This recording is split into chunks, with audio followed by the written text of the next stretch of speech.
Isaac was struck by a mysterious curse, and to everyone's shock, he suddenly levitated off his hospital bed. The doctors were stunned and checked for any hidden mechanisms, but found nothing. At first, they thought they were seeing things. A day earlier, Isaac had experienced trouble breathing in the middle of the night. His mother assumed it was just a nightmare, but soon after, Isaac fainted from suffocation. Realizing something was seriously wrong, she rushed him to the hospital. The next morning, Dr. Kerr explained that Isaac had been diagnosed with acute respiratory distress syndrome, but after extensive tests, they couldn't find a cause. Dr. Kerr then asked House's team to take over. House suggested the cause might be stress-related, but Dr. Kerr ruled out psychological factors, explaining Isaac had good grades and a stable family life, despite his parents' divorce. However, House became interested when he learned Isaac's family was from the Miao ethnic group. He quickly retrieved 3 boxes of case files relating to a similar event from the 1980s, where hundreds of men in a Miao tribe had mysteriously died in their sleep, with no clear explanation. House suspected Isaac's condition could be linked to this, as he too was Miao. After analyzing the cases, they suspected Isaac might have inhaled toxic gas, leading to his respiratory distress. House instructed the team to check on Isaac's condition and visit his home to look for any clues. They soon found his mother and asked if she had ever spoken to Isaac about curses, which could have triggered fear and affected his heart. She denied it, as she and her ex-husband were both engineers who didn't believe in such things. This helped rule out psychological causes. Meanwhile, Tob and Park arrived at Isaac's house and were struck by an unusual smell. Upon entering Isaac's room, they were horrified to find the bed covered in talismans and bloodstains, and a bloody pig's head on the floor. They quickly asked Isaac's mother about it, but she had no idea and hadn't returned home since bringing Isaac to the hospital. Tob theorized that someone had performed a mysterious ritual in Isaac's room. Isaac's grandfather, however, confessed that he had performed the ritual himself, believing Isaac's soul had been stolen by a curse. As they discussed this, Isaac suddenly went into cardiac arrest. The team used a defibrillator, and after several attempts, Isaac's heart stabilized. They updated House on the situation and also revealed that Isaac's father had been imprisoned for murdering his boss. Isaac's grandfather believed that his son's soul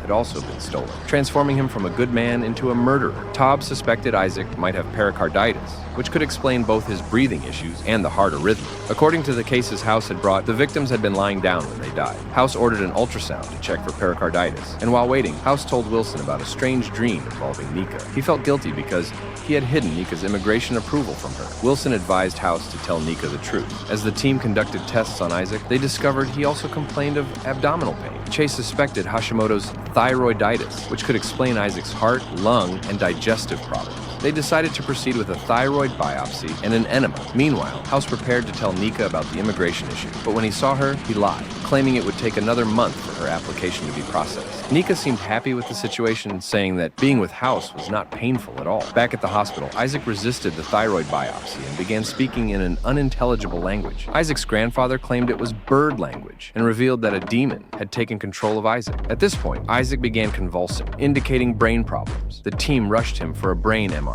Isaac's grandfather insisted they must complete the soul retrieval ceremony, claiming his son had become a murderer because the ritual had not been performed in time. Chase disagreed, fearing the ritual would frighten Isaac, but the grandfather was determined. While Isaac's condition was being treated, the grandfather approached Isaac's bed, telling him that his neglect had angered their ancestors. He urged Isaac to pray for forgiveness in the manner he had taught him, suggesting that the old man had secretly passed down knowledge of curses.